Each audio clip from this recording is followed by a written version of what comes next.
ओम शांति। आज 6/9/2023 के ईश्वरीय महावाक्य हैं।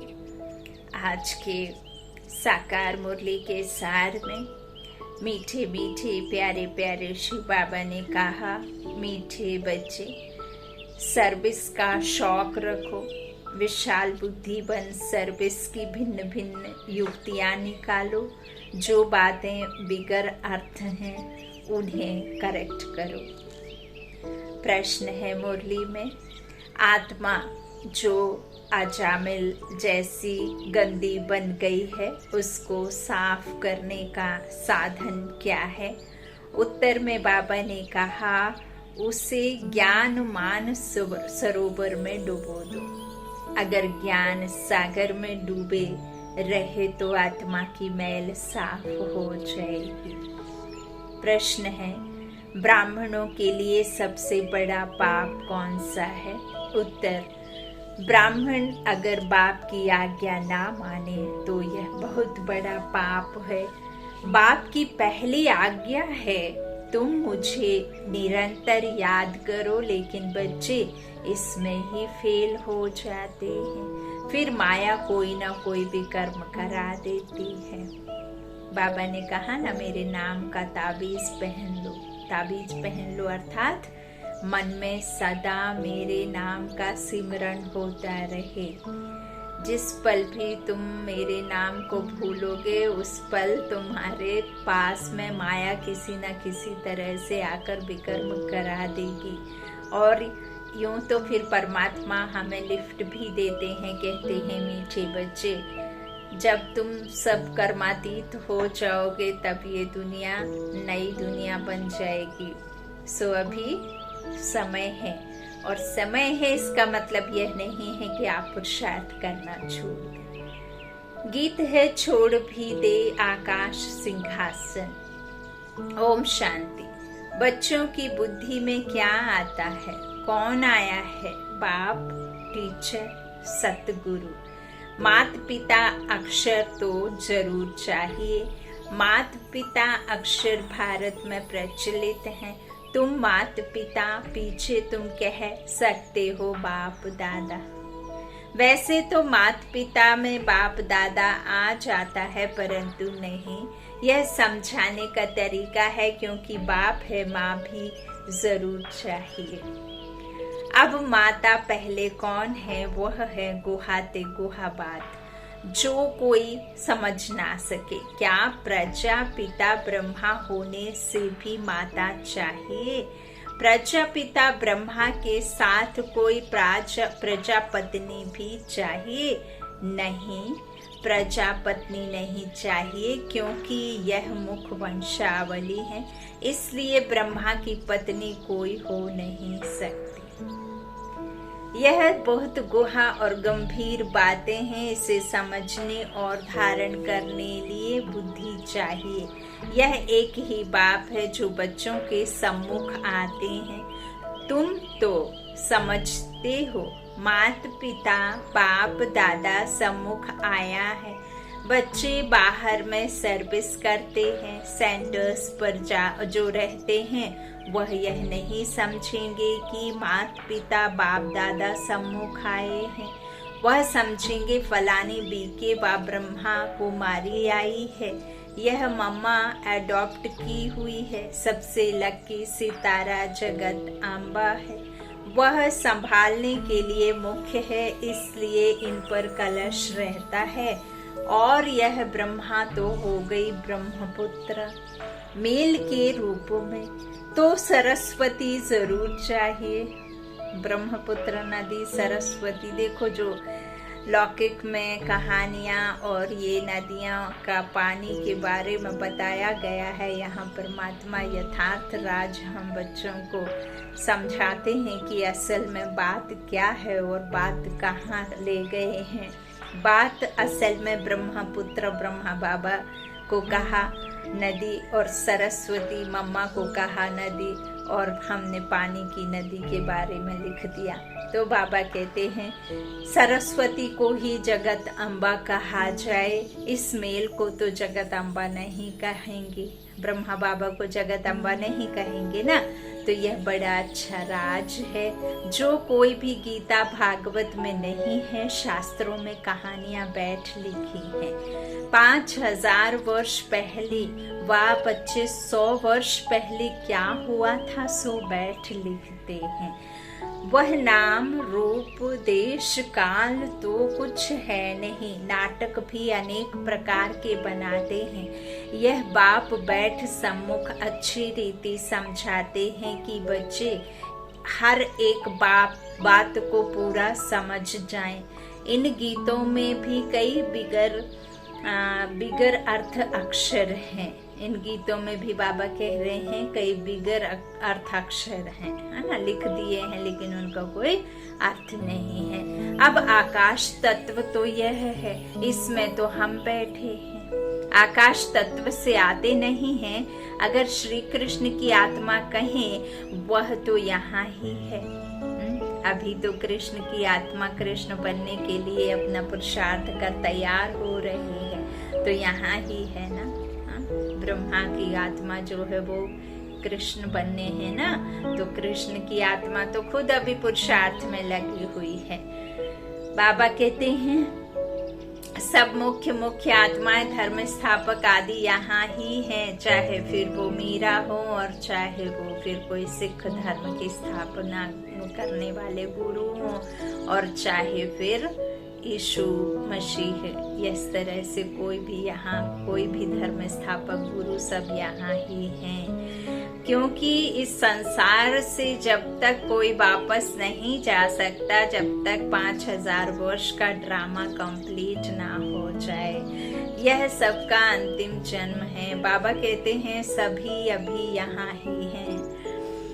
बाबा कहते श्री कृष्ण की आत्मा भी 84वें जन्म में यहाँ ही है। उनकी आत्मा को तो बुला ना सके, वह यह परम पिता परमात्मा को बुलाया जाता है कि आओ अपना महतत्व निर्वाण धाम छोड़कर वहां से आओ।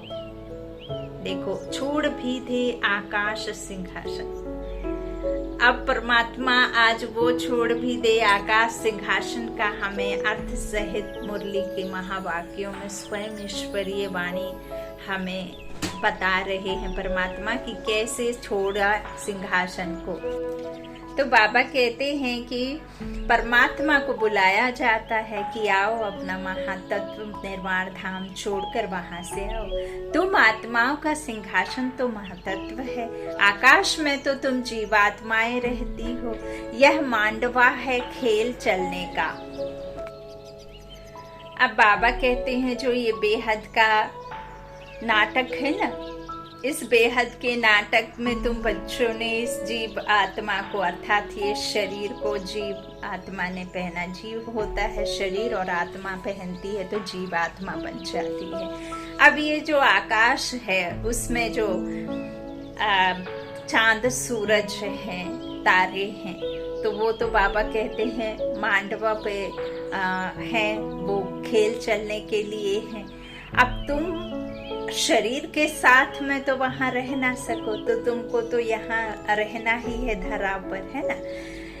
तो बाबा कहते हैं कि आकाश में तो तुम जीवात्माएं रहती हो। यह मांडवा है खेल चलने का। जब गीत सुनते हो दिल में आप ही करेक्ट करते जाओ, बाबा कहते हैं। जब गीत सुनते हो तो बाबा कह रहे हैं उनको सुधारते जाओ, करेक्ट करते जाओ। जब गीत सुनते हो तो दिल में आप ही उस बात को करेक्ट करते जाओ। यह तो जिन्होंने नाटक बनाए हैं उन्होंने ही फिर गीत बनाए हैं, फिर शूट करने वालों को भी समझाना चाहिए। इसमें बड़ी विशाल बुद्धि चाहिए। बाबा राय देते हैं सर्विस करने लिए। यह ड्रामा जिसने बनाया है उन्हें समझाना चाहिए, उनसे मिलना चाहिए, इतनी समझ चाहिए। बाप तो डायरेक्शन देंगे, बाप को तो जाकर नहीं पूछना है, बाप तुम बच्चों को डायरेक्शन देंगे, ऐसे ऐसे करो, श्रीमत पर चलो। गीत वास्तव में धरती यह भारत खंड है। भारत में ही उनका आना होता है, भारत ही उनका बर्थ प्लेस है। सभी उस निराकार फादर को ही बुलाते हैं। श्री कृष्ण तो सबका फादर नहीं है, और मुरली जो दिखाते हैं वह कोई काठ की तुतारी तो नहीं है जो श्री कृष्ण के हाथ में देते हैं। मुरली तो वास्तव में ज्ञान की है। गॉडेस ऑफ नॉलेज सरस्वती को कहते हैं, राधे को नहीं कहेंगे, श्री कृष्ण को भी नहीं कहेंगे। यह तो जोड़ी है बाप और बच्चे की, श्री कृष्ण और शिव बाबा, ये बाप और बच्चे की जोड़ी है। रचना है श्री कृष्ण, रचता है शिव बाबा। तो बाबा कहते हैं कि बाप और बेटे की जब बायोग्राफी एक साथ मिक्स कर दोगे तो दुनिया तो मुझेगी ही ना। एक तो पहले भी बाबा ने कहा कि द्वापर से कलयुग तक टोटल है ही 5000 वर्ष का पूरा कल्प, और द्वापर को ही लाखों वर्ष कह दिया, और सतयुग को ही। अब सतयुग को इतना लंबा किया तो किया। श्री कृष्ण जो सतयुग का 16 कला संपूर्ण निर्विकारी सतो प्रधान अवस्था में, बाल्य अवस्था में श्री कृष्ण थे, तो उनको ले जाकर के द्वापर में खड़ा कर दिया। द्वापर में खड़ा किया तो किया, उसे गीता का भगवान भी कह दिया, और लकड़ी की हौल वाली बांसुरी दे दी। अब बाबा कहते हैं मुरली तो ज्ञान की है, अब उस होल से बजाने की कोई बात ही नहीं है। अब यहाँ जो गोपी बल्लभ मुरली ज्ञान देते हैं, उससे फिर गोपियां उनके तरफ खींचती हैं। परमात्मा अपनी करंट से अपनी तरफ मुरली सुना करके, ज्ञान दे करके आत्माओं को अपना बनाते हैं, बच्चों को अपनी तरफ खींचते हैं, है ना। तो फिर बाबा कहते हैं कि गोपियों से पूछो गोपी बल्लभ का प्यार, है ना। तो इस तरह बाबा कहते हैं कि कृष्ण जो है वो कैसे भल हमारा ही जब शरीर, लौकिक में भी आप एक एग्जाम्पल से समझ सकते हैं। यदि ये शरीर छूटेगा, जब ये शरीर छूट करके आत्मा दूसरे जन्म में आएगी, दूसरे माता पिता के घर में आएगी, दूसरे देश में आएगी, रूप देश सब बदलता है ना, माता पिता बदलते, तो क्या हूबहू इसी सूरत के साथ आएगी। फिर कृष्ण कैसे भला उसकी जो सूरत है वो द्वापर में ले जा करके कृष्ण को खड़ा कर दिया, ले जा करके। तो यह बातें सिर्फ बुद्धि से समझने की हैं। बाबा कहते हैं परम पिता परमात्मा ज्ञान सागर है ना, तो श्री कृष्ण को नहीं कहेंगे। यह तो जोड़ी है बाप और बच्चे की। सरस्वती को कहा जाता है गॉडेस ऑफ नॉलेज, तो जरूर प्रजापिता ब्रह्मा, ब्रह्मपुत्र भी गॉड ऑफ नॉलेज होना चाहिए, लेकिन ब्रह्मा के लिए तो गाया नहीं जाता। गॉड इज नॉलेजफुल कहा जाता है। ब्रह्मा नॉलेजफुल नहीं, God is knowledgeful, God is truth, God is one, God is knowledgeful, God is peaceful. तो बाबा कहते हैं परमपिता परमात्मा ज्ञान सागर है, तो जरूर अपने बच्चों को ज्ञान देंगे। अपने पास ज्ञान रख करके करेंगे क्या? वो तो इस संसार में आएंगे नहीं राजाई करने के लिए। एक शरीर लेकर दूसरा लेंगे, तीसरा लेंगे, 84 जन्म होंगे। हाँ, वो तो ये इसमें आते नहीं, ड्रामा में वो आते हैं, लेकिन अवतरण लेकर के ज्ञान सुनाने के लिए आते हैं। बच्चों को ऊंचते ऊंच बाप, ऊंचते ऊंच ज्ञान देकर ऊंचते ऊंच स्वर्ग की राजाई देते हैं, है ना। विश्व पर राजाई देते हैं, वर्षा देते हैं, सतयुग का और त्रेता का, आधे कल्प का सुख दुखों से छुड़ाते हैं, जीवन मुक्ति और मुक्ति का वर्षा देते हैं। तो बाबा कहते हैं कि पहले पहले इनमें प्रवेश कर इन द्वारा दूसरों को देते हैं। ब्रह्मा बाप को पहले दिया, उनकी जीवनी बताई, उनका खुद का उनको बताया, फिर उसके बाद में दूसरों को इन्होंने ब्रह्मा बाबा के द्वारा दिया। तो इनमें सब लक्की सितारे आ जाते हैं, ज्ञान सूर्य, फिर ज्ञान चंद्रमा। यह ब्रह्मा हुए, फिर चाहिए ज्ञान चंद्रमा के नजदीक एक सितारा। जो चंद्रमा के सामने खड़ा रहता है वह तीखा होता है। उनको ज्ञान लक्की सितारा कहेंगे, उनका नाम सरस्वती रखा हुआ है। देखो बहुत गुहा राज बाबा ने आज बताया है। ज्ञान सूर्य कौन है? स्वयं शिव बाबा। ज्ञान चंद्रमा कौन है? ब्रह्मा बाबा। अब ब्रह्मा बाबा, ज्ञान चंद्रमा, ज्ञान सूर्य शिव बाबा, तो उसके एक नजदीक एक चमकता हुआ सितारा देखा ना, ध्रुव तारा कहते। तो जो चंद्रमा के सामने खड़ा रहता है वह बहुत तीखा होता है, बहुत चमकता है, तो उनको ज्ञान लक्की सितारा कहेंगे। तो वो लक्की सितारा फिर सरस्वती। तो सरस्वती बेटी हो गई ना, यह तो बाप भी हुआ, बड़ी नदी भी हुई, बहुत बड़ी नदी है, और फिर ब्रह्मा माँ भी हुई, है ना। तो सब नदियों का मेल सागर में होता है, सागर और नदियों का मेला होता है। सरस्वती भी सागर में मिलती है, उनका मेला नहीं लगता है। देखो क्या क्या लिख दिया है, और मनुष्य आत्माओं ने उस पर विश्वास भी कर लिया, और बाबा की बातों पर अभी भी विश्वास नहीं करते, मूंझ जाते हैं, क्योंकि दो नाव पर पैर रखे हुए हैं ना। वहां भी सुनते हैं, यहाँ भी सुनते हैं। बाबा कहते हैं जो पढ़ा है उसे भूलोगे नहीं तो नया कैसे भरोगे, है ना। तो खाली गिलास रहेगी तो भरेंगे, अगर अधूरी भी रहेगी तो भी छलकेगी, पूरी भरी रहेगी तो फिर दूसरा नहीं समाएगा। तो खाली ही चाहिए। बाबा कहते हैं ना, जो भी पढ़ा है, सुना है, देखा है, वो सब भूल जाओ, तब तुम्हारे में ज्ञान समाएगा। छूटे तो छोड़ो, छोड़े तो छूटे ना, बाबा कहते हैं ना। तो इस तरह बाप बैठ बच्चों को समझाते हैं कि सरस्वती भी सागर में मिलती है, उनका मेला नहीं लगता है, मेला ब्रह्मपुत्र नदी का लगता है।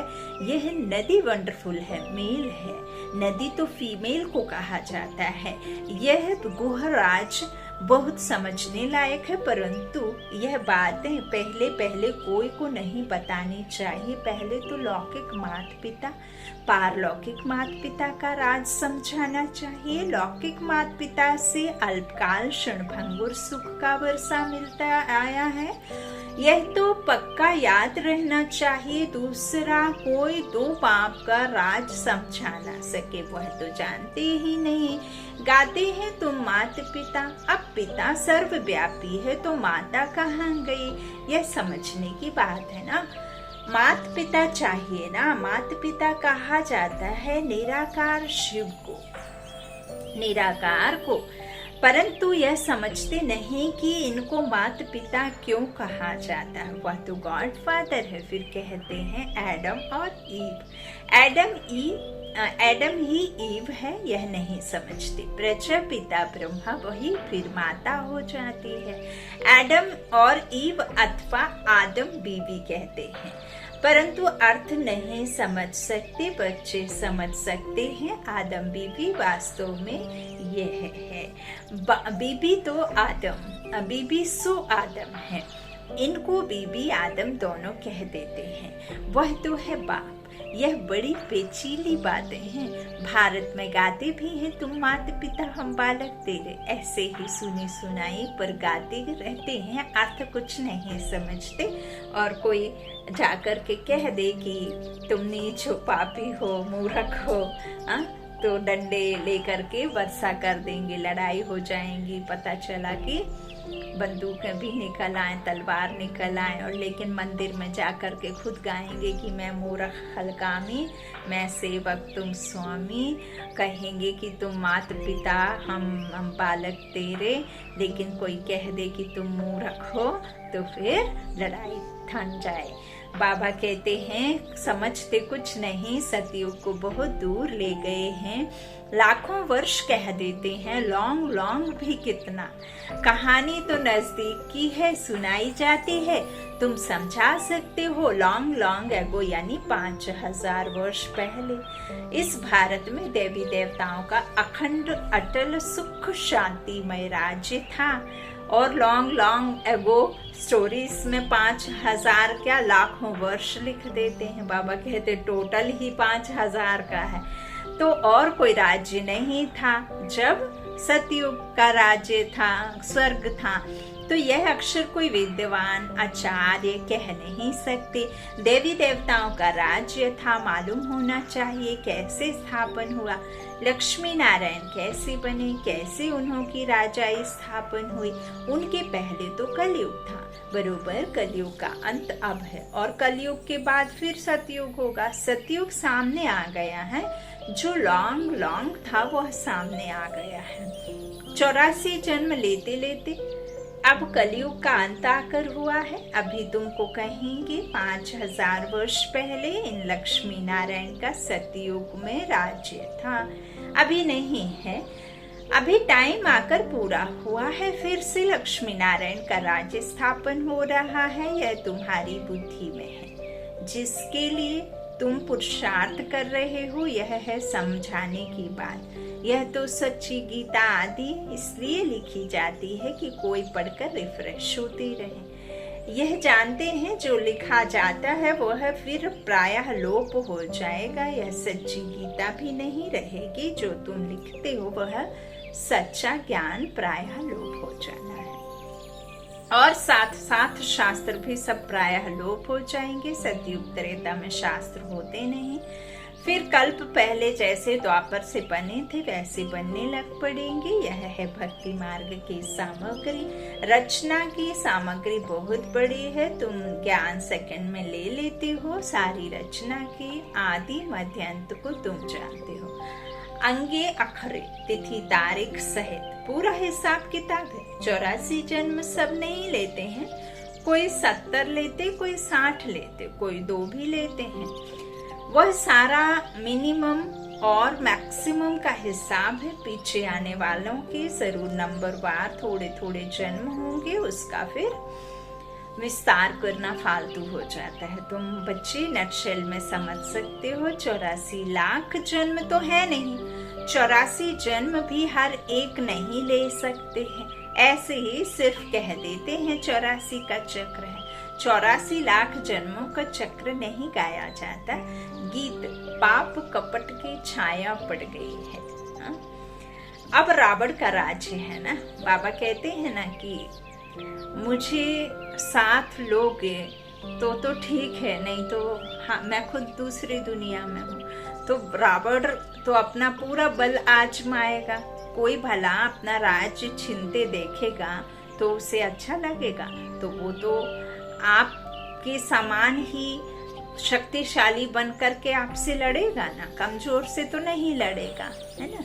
तो बाबा कहते हैं कि इस तरह से अब तो रावण का राज्य है ना, आत्मा पर मैल की छाया पड़ते पड़ते अब बिल्कुल ही अजामिल हो गए हैं। इतनी मैल चढ़ी है जो साफ होती ही नहीं।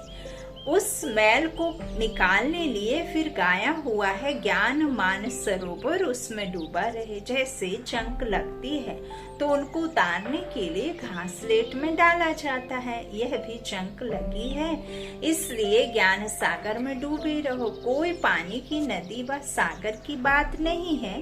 ज्ञान सागर जो ज्ञान देते हैं उस नॉलेज में तत्पर रहना है। गृहस्थ व्यवहार को भी संभालना है, उसमें कोई मत चाहिए तो लेते रहो। हर एक का कर्म बंधन अपना अपना है। सर्जन सबके लिए एक ही दवा नहीं देते हैं। हर एक का कर्म बंधन, हर एक की बीमारी अपनी अपनी है।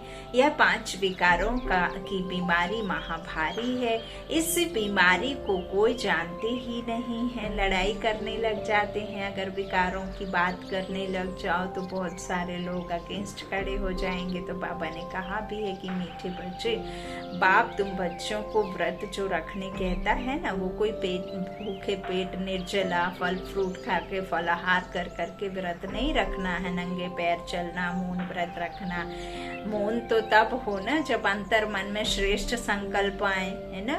मौन तो कोई रह भी नहीं सकता है, भल कितना भी आप मुख से ना बोले लेकिन अंतर मन में तो कुछ ना कुछ संकल्प चलते हैं, तो उसे भी तो सूक्ष्म कर्म कहेंगे, उसे थोड़ी मौन।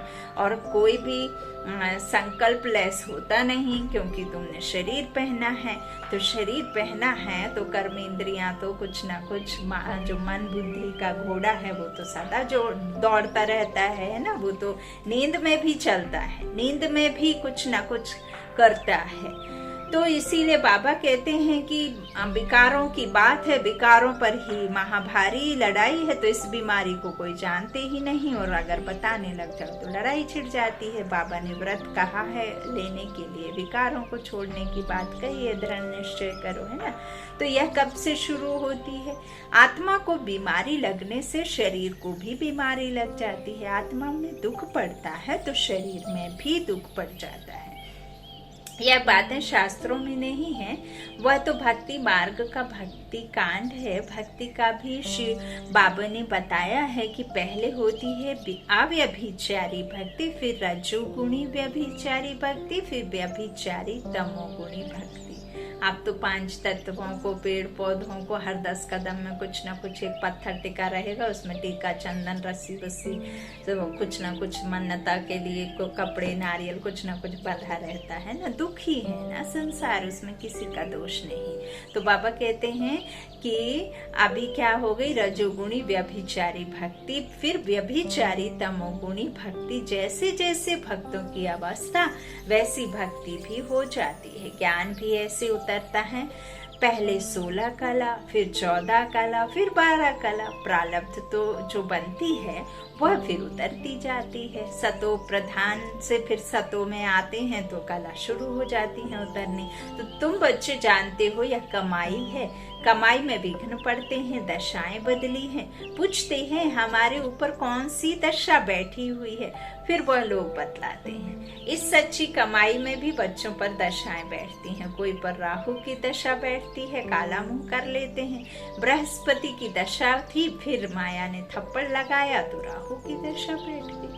काम में गिरा और फट से राहु का ग्रहण लगा, ताला बंद हो जाता है। यह है गुप्त कड़ी सजा। वह फिर कभी कह नहीं सकती कि भगवान वाच काम महाशत्रु है।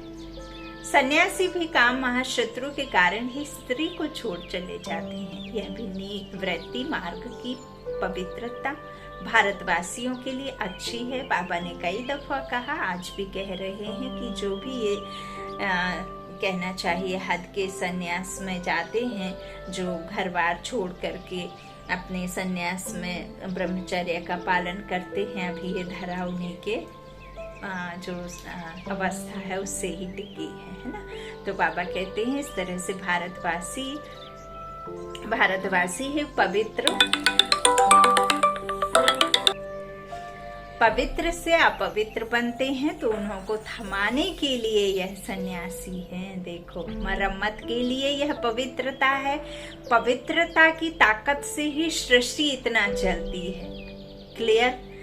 अभी तो वे भी पतित बन पड़े हैं, तुम्हें उनकी भी सर्विस करनी है। सर्विस का तुम बच्चों को बहुत बहुत शौक रहना चाहिए। देखो, बाबा ने आज एक सर्विस और सौंप दी है कि जो सन्यासी हैं वो भी अब पतित बन पड़े हैं, तुम्हें उनकी भी सर्विस करनी है। बहुत शौक होना चाहिए। बेकायदे कोई भी चलन नहीं चलनी है। भल पुरुषार्थी हो, संपूर्ण तो कोई नहीं बना है। कुछ ना कुछ पाप होते रहते हैं। बाप की आज्ञा ना माना, यह भी बड़ा पाप। ना माना, यह भी बड़ा पाप है। बाप का फरमान है, निरंतर मुझे याद करो। जानता है बाप का फरमान है, निरंतर मुझे याद करो। जानता हूँ कि कर नहीं सकेंगे, परंतु तुम पूरा पुरुषार्थ ही नहीं करते हो। जो करेंगे वह अच्छा पद पाएंगे। अच्छा, मीठे मीठे सिकिलादे बच्चों प्रति माता पिता बाप दादा का याद प्यार और गुड मॉर्निंग। रूहानी बाप के रूहानी बच्चों को नमस्ते। हम रूहानी बच्चों के रूहानी माता पिता बाप दादा को याद प्यार और गुड मॉर्निंग। धारणा के लिए मुख्य सार। पहला, बाबा ने कहा 5 विकारों की बीमारी से मुक्त होने के लिए सर्जन की राय लेते रहना है। आत्मा पर कोई बीमारी ना लगे, इसकी संभाल करनी है। दूसरा, सच्ची कमाई करनी और करानी है। कोई भी बेकायदे चलन नहीं चलनी है। राहु की दशा कभी ना बैठे, इसके लिए बाप के फरमान पर सदा चलना है। वरदान है याद और सेवा। द्वारा सब चक्रों को समाप्त कर क्षमा पर फिदा होने वाले सच्चे परवाने भव। जो बच्चे याद और सेवा में सदा बिजी रहते हैं वह सभी चक्रों से सहज ही मुक्त हो जाते हैं। कोई भी चक्र रहा हुआ होगा तो चक्कर ही लगाते रहेंगे, कभी संबंधों का चक्कर, कभी अपने स्वभाव संस्कार का चक्कर। ऐसे व्यर्थ के सभी चक्कर समाप्त तब होंगे जब बुद्धि में सिवाय क्षमा के और कुछ भी ना हो। क्षमा पर फिदा होने वाले क्षमा के समान बन जाते हैं। ऐसे फिदा होने वाले अर्थात समा जाने वाले ही सच्चे परवाने हैं। स्लोगन है, जो सच्चे पारस बने हैं उनके संग में लोहे सादृश्य आत्माएं भी सोना बन जाती हैं। जो सच्चे पारस बने हैं उनके संग में लोहे सादृश्य आत्माएं भी सोना बन जाती हैं। शुक्रिया बाबा, शुक्रिया। ओम शांति, ओम शांति।